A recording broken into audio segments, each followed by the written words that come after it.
This episode is sponsored by Shopify. Try the e-commerce platform I trust for Glossy. Sign up for your $1 a month trial period at shopify.com/happy.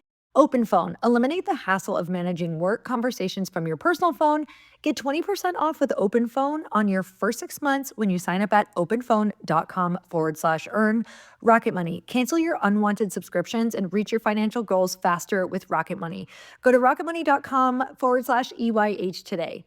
Saley, get an exclusive 15% off discount on Saley eSIM data plans. Go to saley.com/happy and download the Saley app and use code HAPPY at checkout.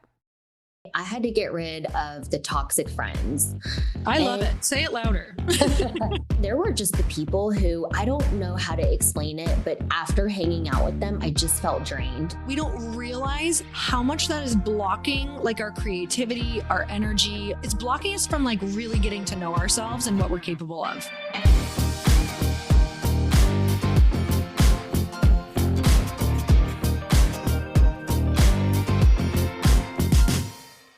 Hey everyone, welcome back to the Earn Your Happy podcast. I want to give you the reminder that this is the only place that you can get 25% off of Glossy, which is the incredible product that Natalie and I co-founded together.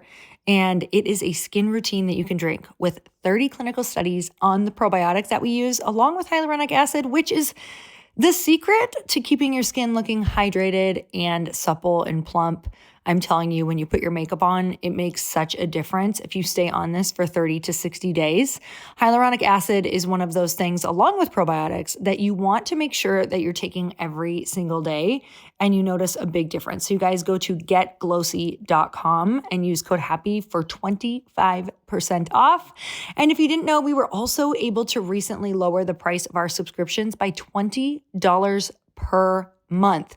That's thanks to you guys. Now that we have thousands of loyal subscribers, we were able to place an order and lower those costs. So we're so excited about that. So you guys, I'm so excited. Check it out. Getglossy.com. Use code HAPPY.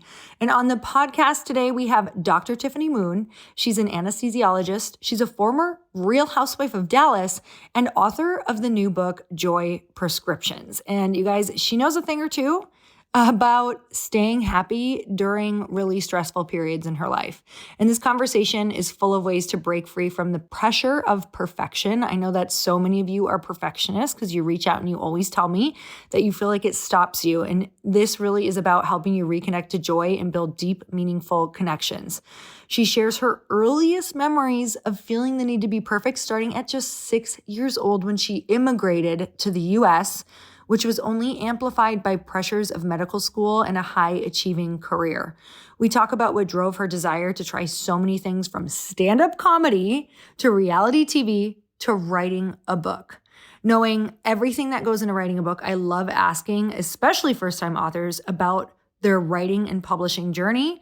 So Tiffany shares how her book, Joy Prescriptions, was inspired by the question she kept getting from audiences from her medical talks and keynotes.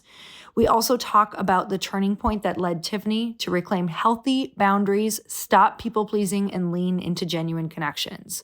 I think you're going to get a lot of incredible insights out of this podcast because she has such a diverse background, not only of where she's from, but the things that she has chosen to go all in on her life. I know that I was super inspired, so let's dive into the episode. Tiffany, welcome to the Earn Your Happy podcast. Thank you so much for coming on. Thank you for having me. I'm excited to have you here because you are talking about your new book, and it's exactly something that's right up my alley, obviously, with my podcast title about earning your happy. And your new book title that's coming out in May is called Joy Prescriptions, which is so fitting for you. But, you know, the first place that I like to start with people who have just written a book, especially if it's their first book, I would love to hear like what that journey was like. Was it what you expected? And what was the biggest thing you learned about yourself? Oh gosh, it has been a long journey. I first started thinking that I wanted to write a book in 2022 because I was giving a lot of talks both medical talks, like anesthesia related talks on new drugs that we're using and new anesthetic techniques, and then some keynotes at women's conferences and things like that. And people would always come to me after I got off the stage and want to ask a side question, but they didn't want to ask it in front of everyone. And it always had something to do with work-life balance, or how did you start your business, or I want to start on social media like you, but I don't know how, just all those kind of questions. And I would get those same questions on social media all the time. And I thought, wouldn't it be wonderful if I could write a book and just tell people about where I'm from and the struggles that I've overcome. And then at the end of each chapter, I could leave the reader with a joy prescription to take back to their life. So there's like an action step, because I'm a doer. I'm a thinker as well, but I'm really a doer. And frequently problems are presented, and I'm always like, well, what are you going to do about it? So that's where the idea from the book came about. I reached out to my friend who was a successful author, and I said, girl, like, I have this idea for a book, but how do you go about writing a book? And she was like, okay, here's what you need to do. You need to get a literary agent, and then you're going to write a proposal, which is an outline of the book that you have in mind, but not the whole book. And then that person is going to get you with one of the 5 top publishing houses, hopefully, if you want to go the traditional publishing route. And then they will give you an advance for the rights to your book, and then you write the book. And I was like, oh, I thought you wrote the whole book first and Totally. like tried to sell the whole book. I didn't realize you just wrote a proposal, which was still hard, but it was like 60 pages, not 200. Right. And then, we had bid day, which is when your literary agent fields phone calls from all the publishing houses who hopefully want to pick up your book.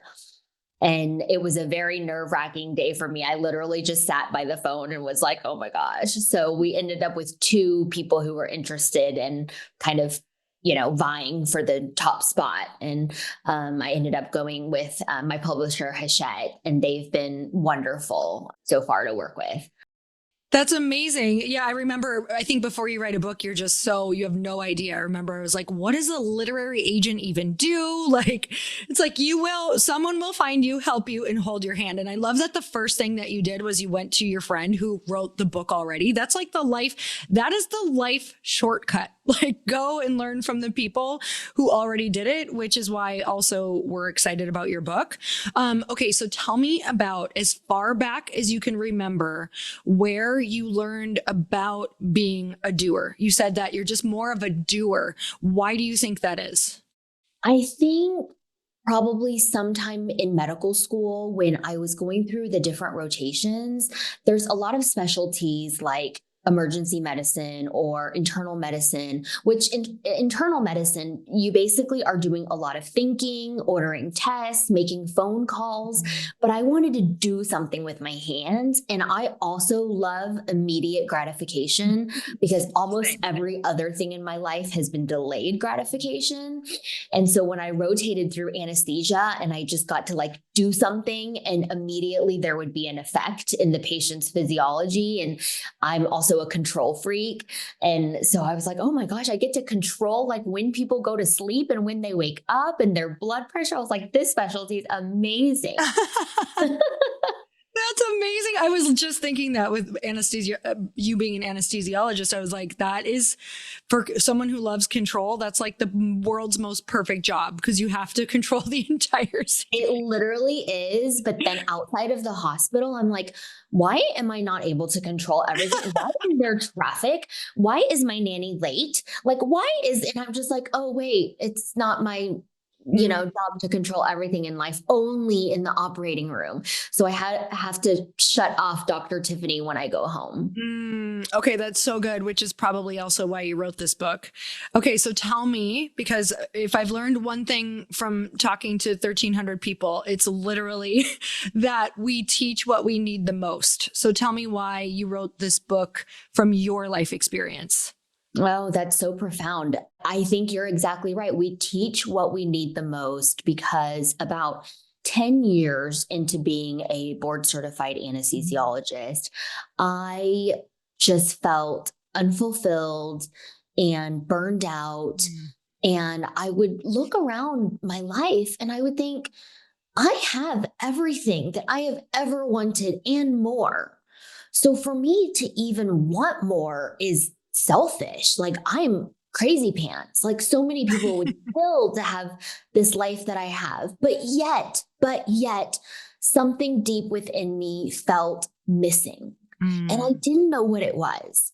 So that's around the time that Real Housewives of Dallas came knocking on my door. So I was like, sure, I'll join the Real House, because I was in this sort of like soul searching, is this all my life is ever going to be moment? And it like they kind of struck during that opportunity.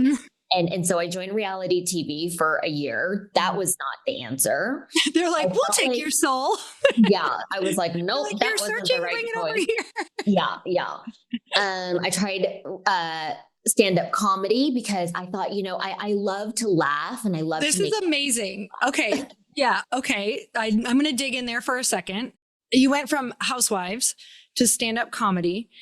There's so much there that also like, even to do those things, like it takes so much just strength and courage from a person. Were you like freaked out by any of that, or did that just? Oh, I was freaked out by all of it. Okay. Like literally crapping my pants throughout all of it.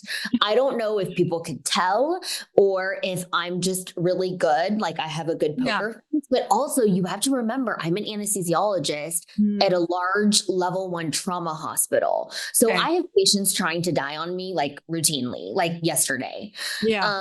So I think I have an ability to keep calm under pressure because I was so nervous before my first comedy set. And everybody that I talked to afterwards was like, you did great. We couldn't even tell you were nervous. I was like, oh my God. Well, I had drank 2 vodka sodas. I had decided that was the optimum level of alcohol to drink before a stand-up set. Yeah. Like, this job isn't so bad. At least, I get to drink on the job.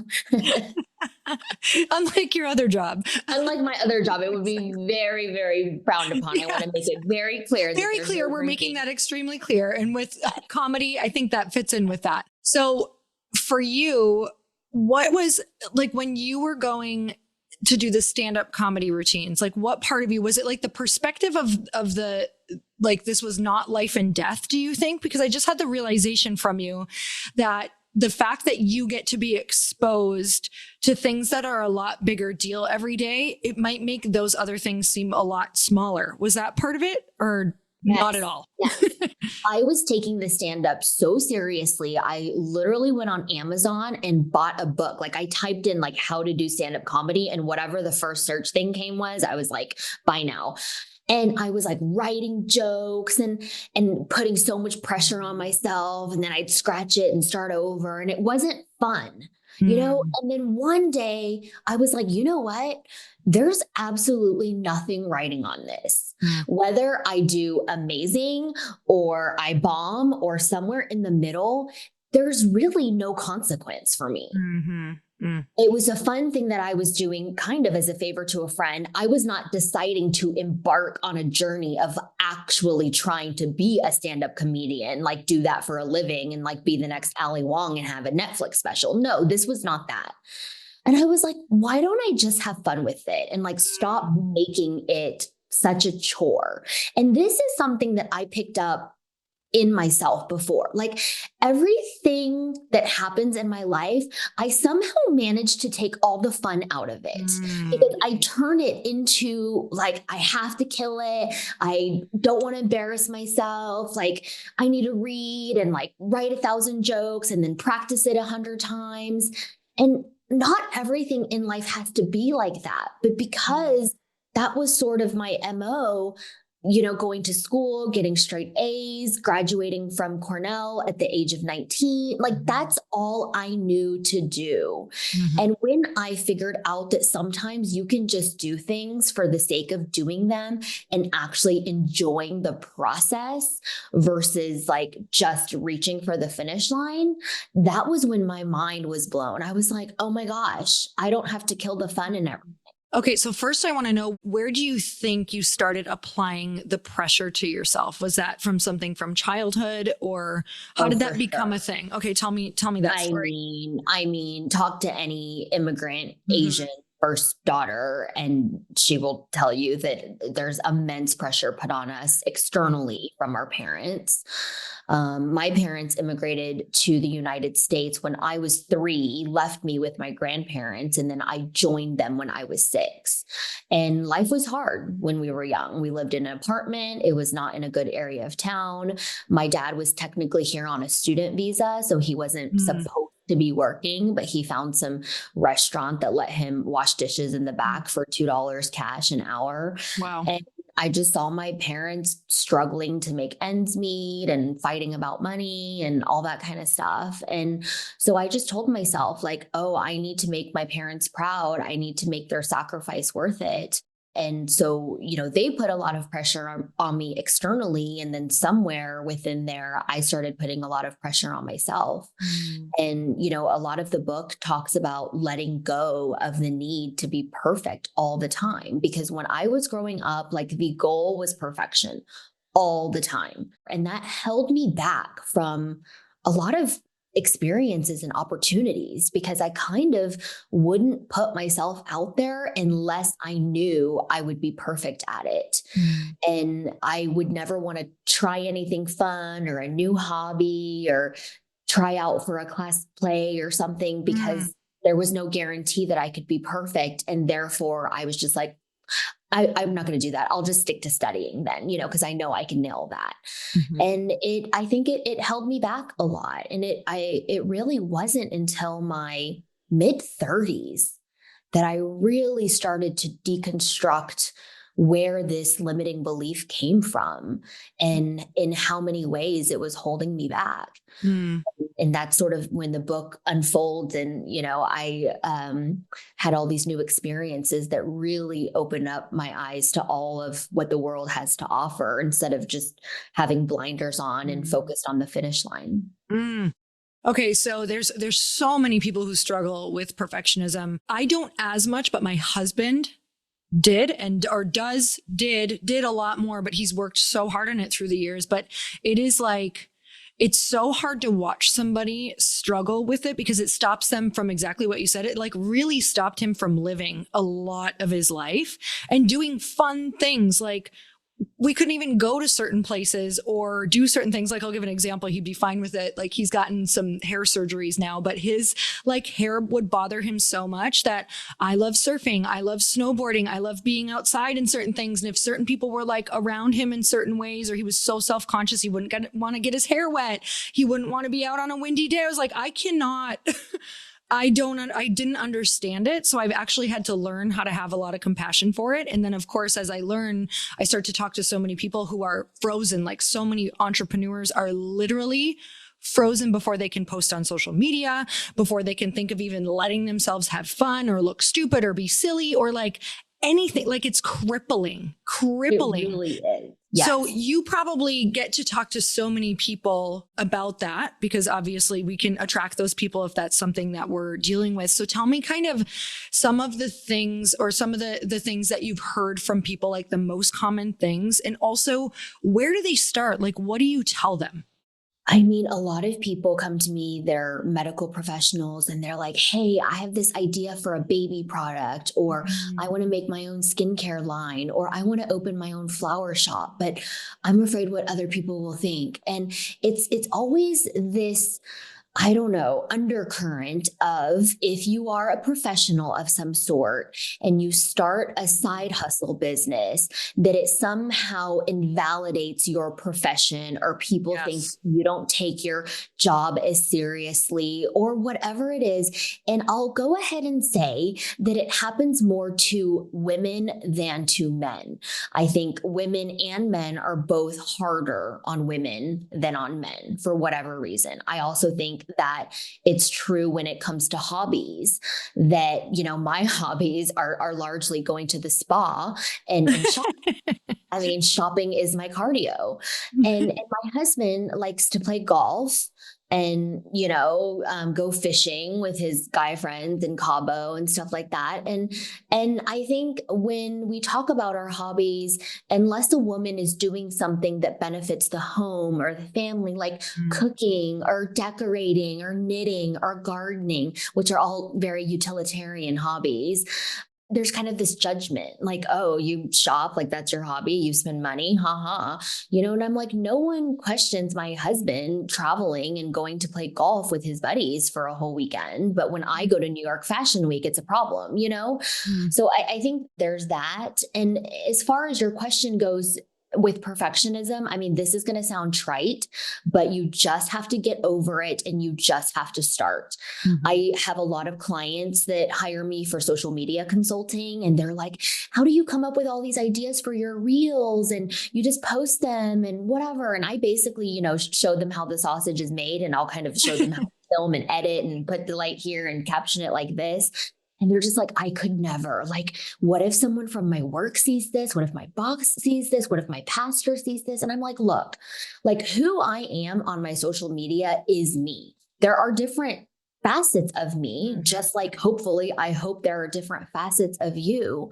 And people need to love or like or accept all the different facets of you. And if they don't, those were never your people anyway. But the fear is always that when you start putting yourself out there, that there's going to be negativity. So I say, go ahead and set the expectation that anytime you decide to put yourself out there, whether on social media or you're going to have a leadership position or, do something at your child's school, even, there's going to be some negative backlash because it's just impossible that 100% of the people who meet you will like what you're doing. That's simply human nature.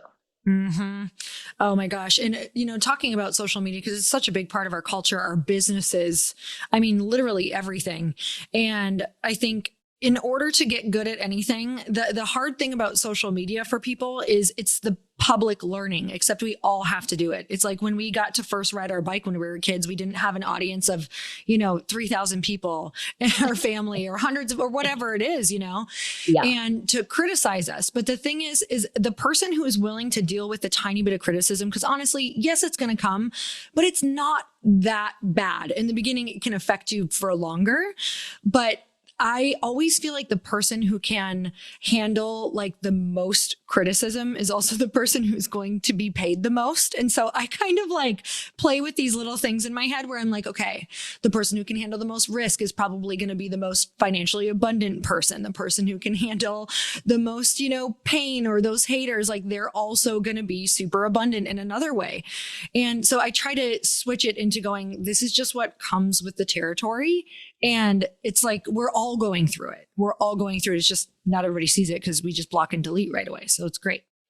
Right. And I think you're exactly right. Like if you can't handle a little troll negativity on social media, then you better buckle up for business, baby, because it's going to get rocky. I mean, there are so many days like people don't pay their invoices on time. I'm chasing people down. People agreed to something and they don't hold up their end of the deal. Like it's going to happen. Part of being an entrepreneur and running a business is being ready for the hiccups that will inevitably happen. So social media really just goes right alongside with it. Okay, so this kind of going hand in hand with that. So you were a housewife for a year, which probably like brought on this tidal wave of everything, good and bad, all at once.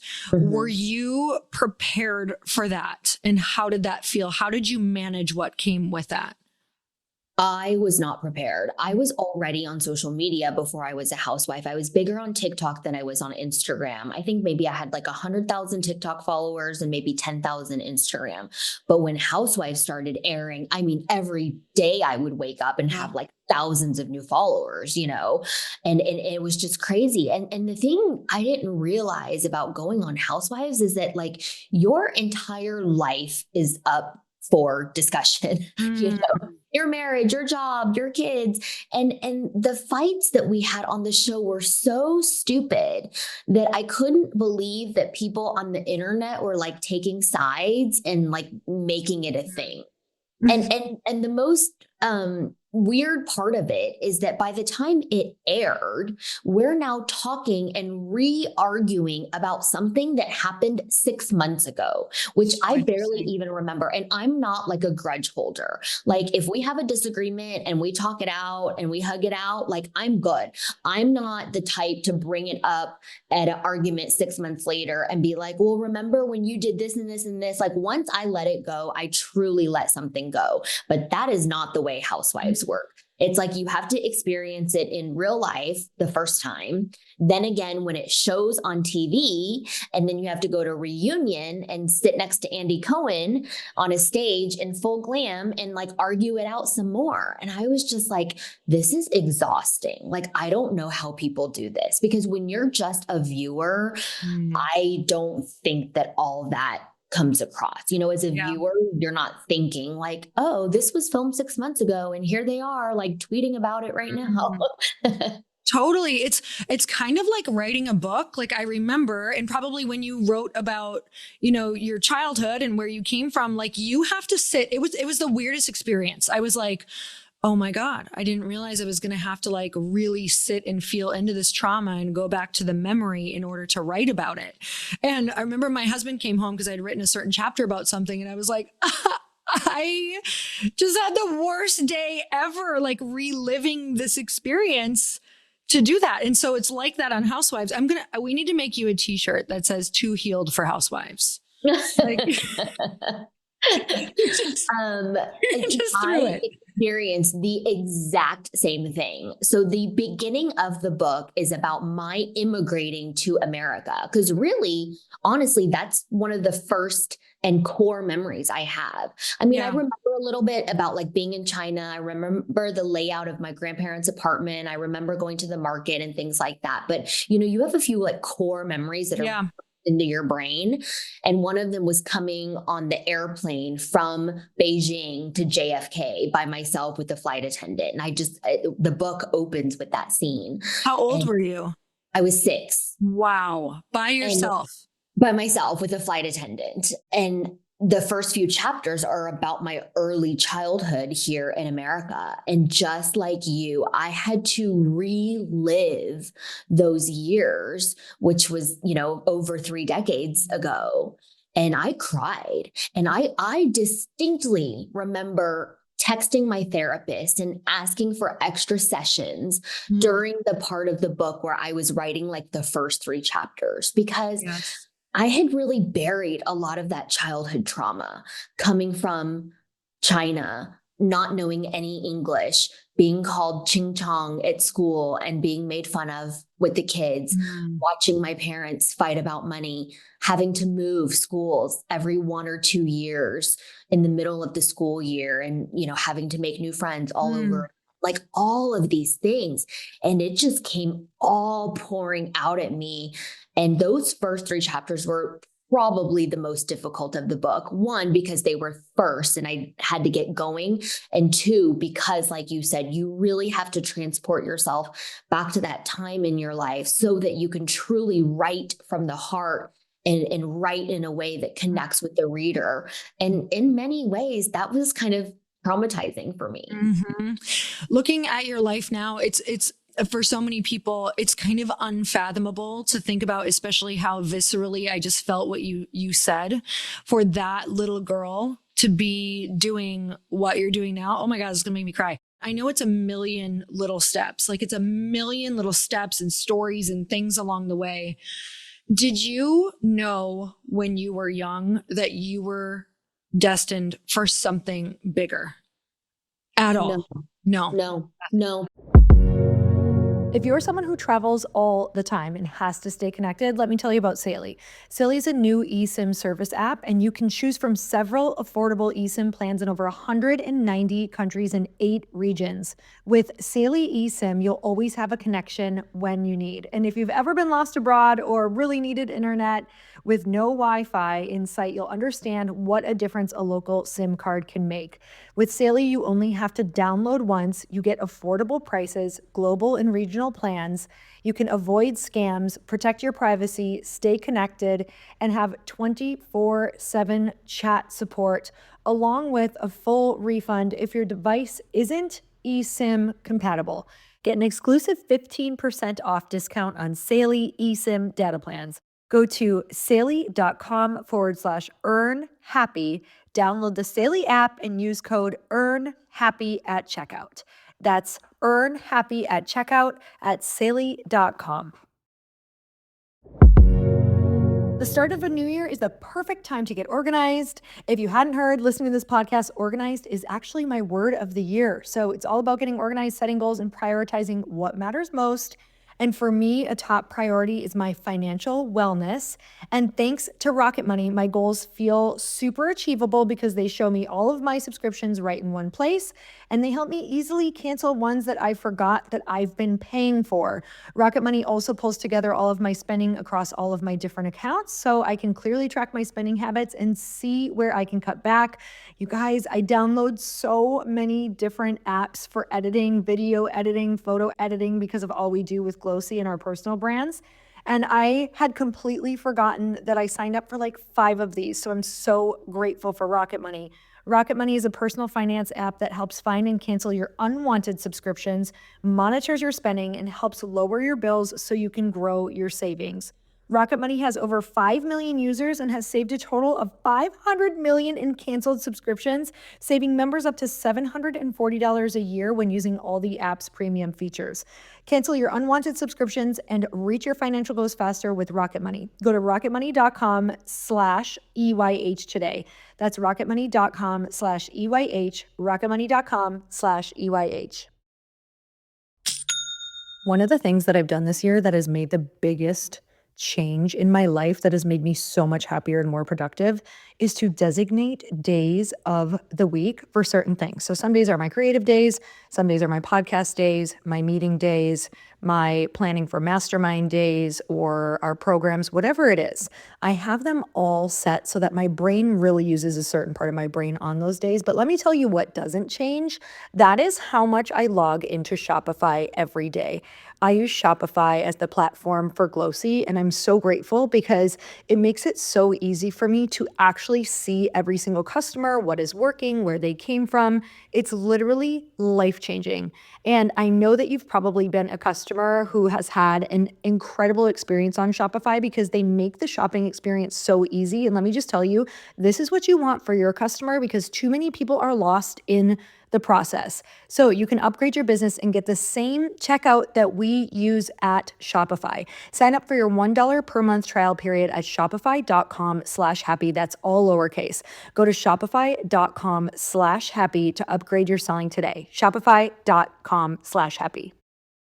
You know, sometimes you talk to people and they'll be like, ever since I was a little girl, I knew I would be something big and great and something. No. Like I am living beyond my wildest dreams as a little girl. Wow. I thought that if I became a doctor, like that was the be all end all.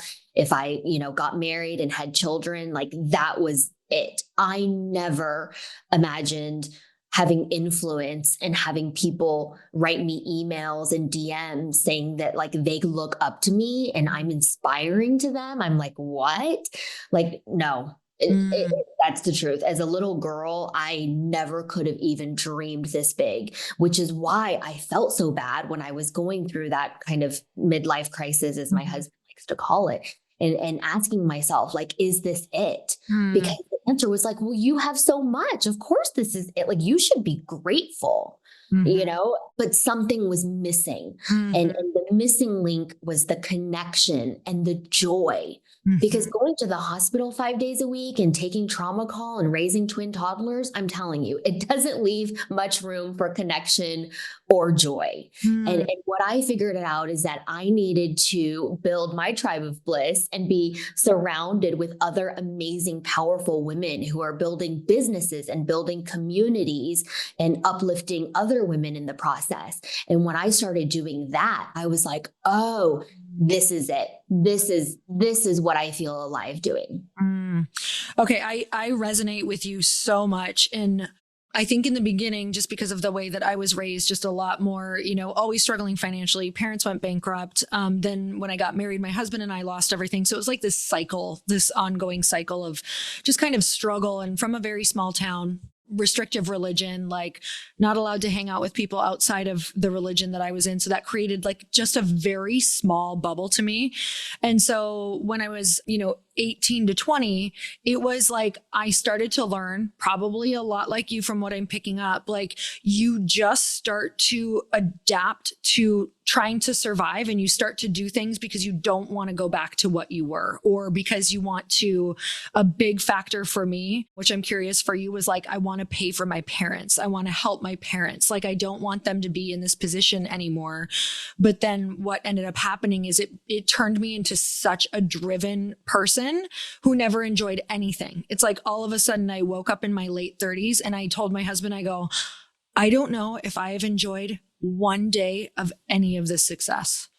It's like I couldn't even be present for it. Like I wasn't even ever there. And I was always just like finding, like saying why it was hard or why it was challenging or why it felt draining or whatever that was. And for me, it was the same exact thing. It was connection that like brought me back to that joy place. And because I also could not operate that way anymore, I was like, what is this? Looked around at my life. Like, was this worth it? Everything I built, like, what was it even for? So that's what really brought me back to that joy place. And so I'm curious. I want to know about like, what were those first joy things that you even started to do? Because it can feel, people can be like, does that part of my brain even work? Like, I honestly wondered that. I was like, am I even like a happy person? Is there something wrong with me? So can you kind of tell me like about the first things that you start doing? What's the time frame that kind of started to take you? I would say one of the first things was learning to say no to things that I actually didn't want to do. Yes. Because I would say yes to anything. I was like planning birthday parties for people that I wasn't even close with because somebody asked me to. And, there's so many private schools around here and they always ask for like donations and things like that. I was just saying yes to everything without like there being a purpose and intent to it. So now I pick like 3 main charities and those are my 3 main ones for that year. Another one, and this is gonna, I don't know, rub people the wrong way. I had to get rid of the toxic friends. I love it. Say it louder. Some of them were new friends that I think just wanted to be next to me because of Housewives, or I'm always a very generous person. And every time we go to happy hour, I just end up paying because it's like not a big deal to me, whatever, And some of the toxic friends, and these were harder, were people that I had known for like a decade. And when I thought about it, I'm like, how come this person only calls me when they need something? Like they never text to like, say, hi, how are you? I'm thinking of you. I saw this funny thing and it made me laugh. So I thought of you. How are your kids? Let's get together. It was only like when they needed something medical or they needed business advice or they wanted to know who developed my website, which all of these things I am more than happy to share. But it became very apparent to me that they had like a very one-sided conversation or one-sided relationship. And then there were just the people who I don't know how to explain it, but after hanging out with them, I just felt drained. There was the chronic complainer, which, we'd have dinner together and be having wine, and she would just bitch about everything under the sun. And look, we all vent. I sit down and vent to my girlfriends plenty, but I'm telling you, this was a different level of complaining that was like, she had nothing nice to say. I'm familiar. And I'm like, why am I friends with this person? And one day my husband's like, oh, what are you doing? My husband and I have a planning session Sunday afternoon for 30 minutes. And we look at our calendars for the rest of the week and talk it out and do all that stuff. It's not sexy at all, but it is probably one of the key foundations of our marriage. Totally. And he said, what do you got going on this week? And I said, well, Thursday I have to have dinner with so-and-so. And he goes, I thought you didn't like her. And I was like, I don't. Why are you having dinner with her then? And he said, because she asked me to. And he was like, there's this word called no, right? And I'm like, yeah, I mean, I can pretend I'm busy, but then she'll just ask next week or whatever. So I kind of had to like have a come to Jesus with myself first. And then with her and be like, I don't think we're like moving in the right place in our friendship. I think, maybe we need some space apart. I had to like break up with her. So Did you weird. have that talk? Okay, because Yes, I had to like break up with her because she was like, Okay. oh, not this Thursday. How about next Thursday? And I'm like, I'm busy next Thursday. In fact, I'm always busy because I don't like you. So how did you start that? Like, because here's what I always get asked.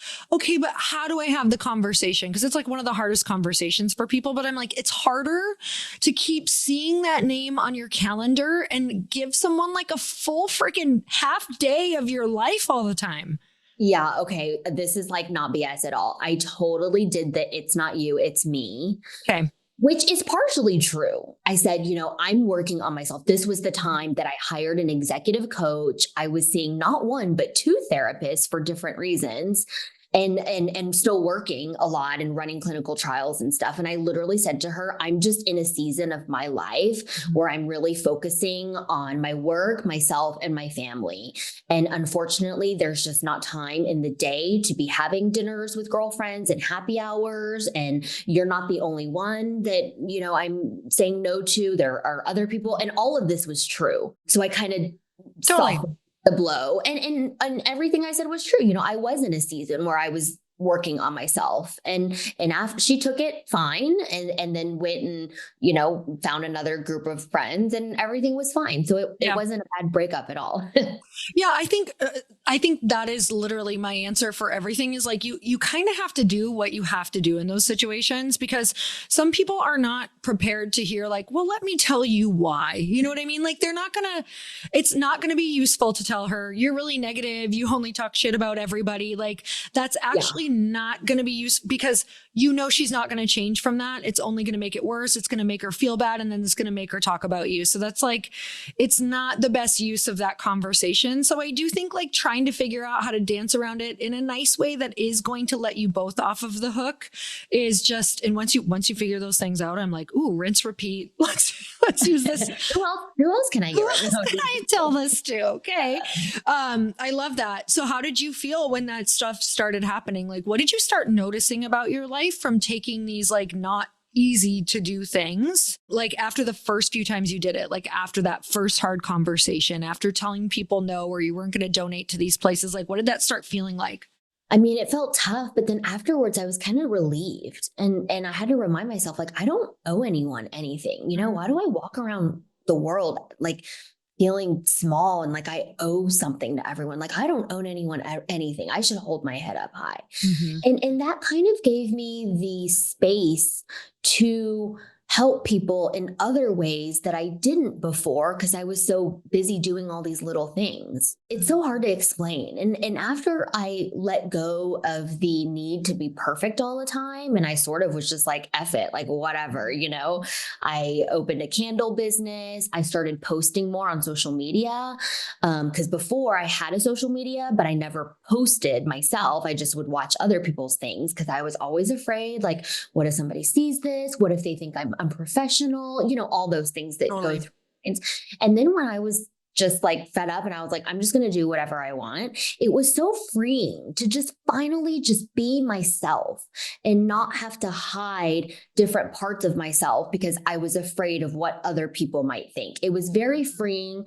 And that's also when I started doing like silly TikTok dances and challenges and those sorts of things. And my kids and I would just be like rolling on the floor laughing because we were having such a good time. And it just felt like this huge weight had been lifted off of me. I swear. I mean, and that's so inspiring. It motivates me to say no even more because I'm in such a season of that. Like last year and this year for sure. You know how like, I don't know, it's like I hit my 40s and all of a sudden I'm like, what am I getting rid of? Like, let's get it out of my life. It's like your tolerance is much lower for things. And I don't know why that is, but it's just like flipped for me. But what I've noticed is that as I've said no, I actually feel like I'm getting parts of myself back or parts that I've never met. Kind of like how you said like, oh, I was like funny and creative and like, these parts come like rushing back in because they're no longer energetically like wasted or tied to someone that you're giving. Like when you think of your friend you didn't want to go to dinner with, I guarantee you saw that on your calendar and it affected you every single day and every single time you would see it. Like, it's just like I can't believe I said yes to this. I like betray myself every time I say yes to this woman because she drives me bananas. And we don't realize how much that is blocking like our creativity, our energy, all of the things in our life. It's blocking us from like really getting to know ourselves and what we're capable of. Yes, I agree completely. I just told my assistant yesterday because something fell through that we were trying to do. And I was like, you know what? I don't have any F's left to give. And she goes, me neither. And I said, this is what happened. In my 20s, I cared so much. I cared so much what other people thought. And I dressed perfectly. And I would like not even go outside my door unless I had a full face of makeup on because, I just cared so much. And then in my 30s, I started caring a little bit less when I started figuring it out. And now in my 40s, I'm like, this is me. I don't give a shit. I'm a good person. I would like to be your friend. Do you feel the same? Circle yes or no. Like, you know what I mean? Like, I think there's just no pretenses and no games. And I like, this is me, who I am. And if you don't like it, like, that's okay. Amen. So connection is such a huge part of your book. And I know that it's like what kind of has like flipped things for you. Tell me what connection means to you now. Like, what role do you believe that it plays in our lives and in our happiness? I mean, there was a study not too long ago that the Surgeon General put out saying that our nation has a loneliness epidemic and that loneliness is as dangerous, physiologically speaking, as smoking cigarettes. And I read that again and I said, that's insane. So you're telling me that in a world where I can pick up my phone and call and text and DM and post to everyone and everywhere, that we're disconnected? Like, where did we go wrong? It's the fake connection. It's the I have this many followers on Instagram and TikTok and YouTube. That's not real connection. The real connection is sitting with someone and having a glass of wine, or me and my husband having our Sunday chat, or me with my kids just watching a movie. I used to run a movie for my kids and work on my laptop because my thinking was, well, they're watching the movie, they're getting the screen time. Who cares what mommy is doing? And I'd be working, I'd be sending emails, doing things on Canva, whatever. And then my kids would always like, mommy, watch, mommy, watch. And I'm like, you know what? If we're going to have movie night tonight, I need to quit deluding myself into movie night is me getting to catch up on 2 extra hours of work while my kids watch a movie. Because when I watch it with them, it actually is an activity that we do together, and we can talk about the movie because I actually saw it, or we play a game, or we go outside for a walk.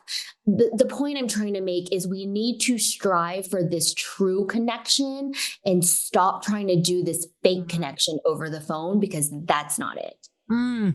I totally agree. It's like changed my life. It's made my life. It's probably saved my life. All of the above. And one of the things that I really started doing, I'll start with this. I was just actually this morning reading Mel Robbins' new book. Let them? Yes. So me too. Oh my gosh. So have you gotten to the part yet where she talks about like a good friend is about like, if you have to spend like 72 full hours with them, like of like, whether that's how many times if you go to wine with them, that's you're logging like 2 hours at a time, 2 hours here, 2 hours there. That's going to take a really long time to become really close friends with someone.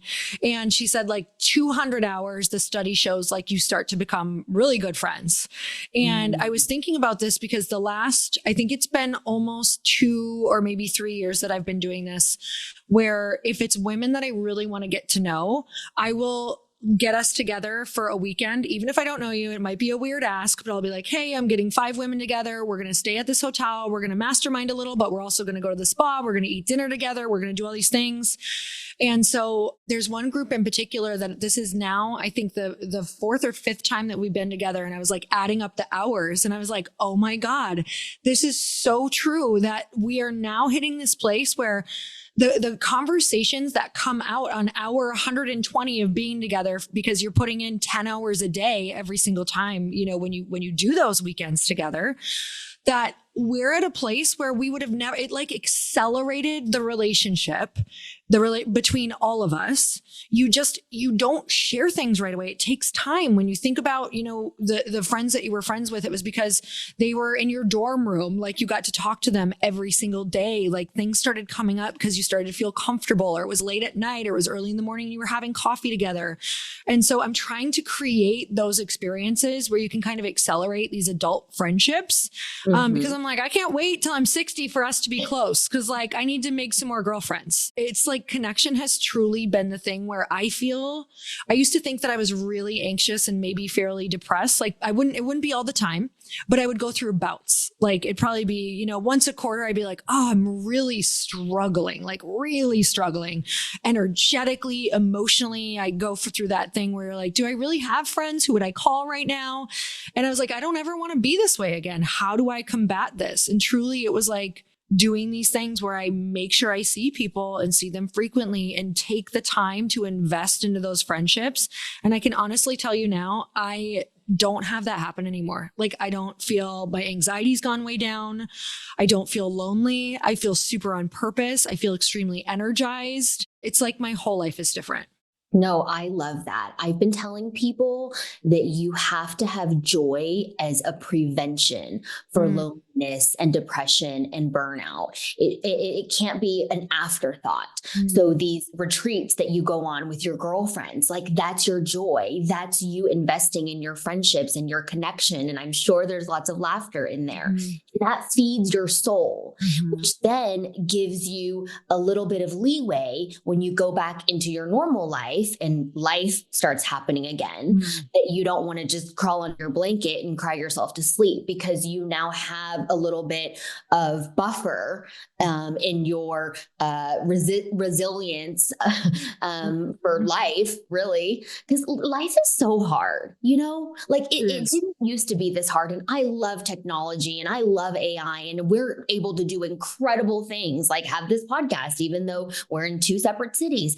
But also all this connection and technology has really kept us away from being close with one another. Like I'm just as guilty. Sometimes we'll be at the dinner table and like every single person at the dinner table is on their phone. And I'm like, why the hell are we having dinner together and we're all just on our phones? Put your phones down. Talk to me, talk to my face. Yes, exactly. So yeah, I think, building connection and filling your joy bucket gives you more resilience for going out there. This is what I tell my husband so that I can have like a girls trip every, 3 to 4 months. Like, Yes. babe, you got to stay home this weekend. I'm going to go away to Cabo with the girls because I need to work on my joy and resilience. And when I return, I will be a much happier and not as snappy. And, and that's the, how I sell the girls trip to him. It is so true. Tell me about what you think like your girls trips and having girlfriends and having that, filling your cup time does for your marriage. Oh, I mean, it's absolutely essential. I mean, my husband is truly my best friend. I adore him. But like, I don't want to be around him 24/7. I know that I think you and your husband, used to or still work together. Like I could never. Sometimes I feel that way. they say absence makes the heart grow fonder. And I'm like, babe, I can't miss you if you're never gone. Like I am an introvert and I like a lot of me time. I love to meditate and journal and read and listen to podcasts and light my candles and play with skincare things. And like that rejuvenates me. And he always wants to talk. And I'm like, quit talking. Like I'm having my quiet. He's like, how was your day? How was this? How was your dinner? How's your business going? And I'm just like, I don't want to talk right now. Like I'm having quiet time. You're like, it's not during our meeting. Okay. Yeah. So we have a date night every night. Every night, once a week, we have a date night. It's usually Thursday because that's the day the nanny stays late. And then Sunday, we have our powwow, looking at our calendars, thinking them, any trips that are coming up. And I don't know, we just celebrated our 13-year wedding anniversary. Wow. Congratulations. So I'm no love expert, but I think, as far as marriages go, there's give and take, and you either grow together or you grow apart. Mm-hmm. And so we intentionally do things so that we grow together. What are some things that you guys like to do to grow together? Well, we love to travel. We love to eat. I love going to comedy shows because I just love a good laugh, where you're like laughing so hard, you're going to pee yourself. Like that's a good laugh. Like that's all the dopamine, all the endorphins. And we like to just be physical and try a new workout class. Like we'll go to Barry's, we'll go to hot yoga. I got him to go to Pilates, and he was nice like, work. That was much harder than I thought. And I was like, like on the reformer with the springs and stuff. He thought I'd just like go over there and like bounce around for an hour. And he was like, that was hard. My husband did a bar class once and he was like, oh my God, what? Just like he was staying at a resort, and it was like the only class that morning. Yeah. We're going to go to the ballet bar and do this. And he literally was like dying.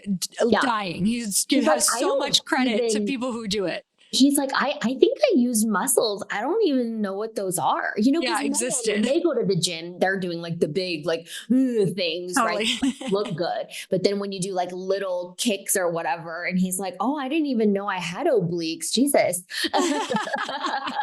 Oh my God, it's the best. Okay. So tell me about some of the prescriptions in the book that are your favorite. Oh gosh, this is like choosing your favorite children. I know.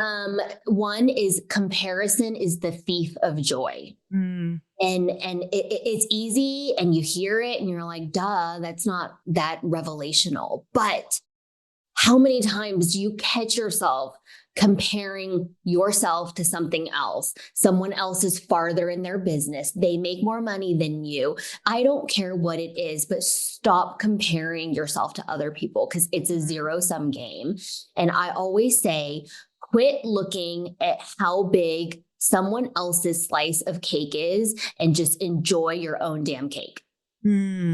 Oh God, that's so good. Especially since the things that we are so tied to and addicted to, with social media. I had heard this once before and it was just like so simple, but so eye-opening to me. It's like the algorithm is actually created to make you judge every post, but judge it against you.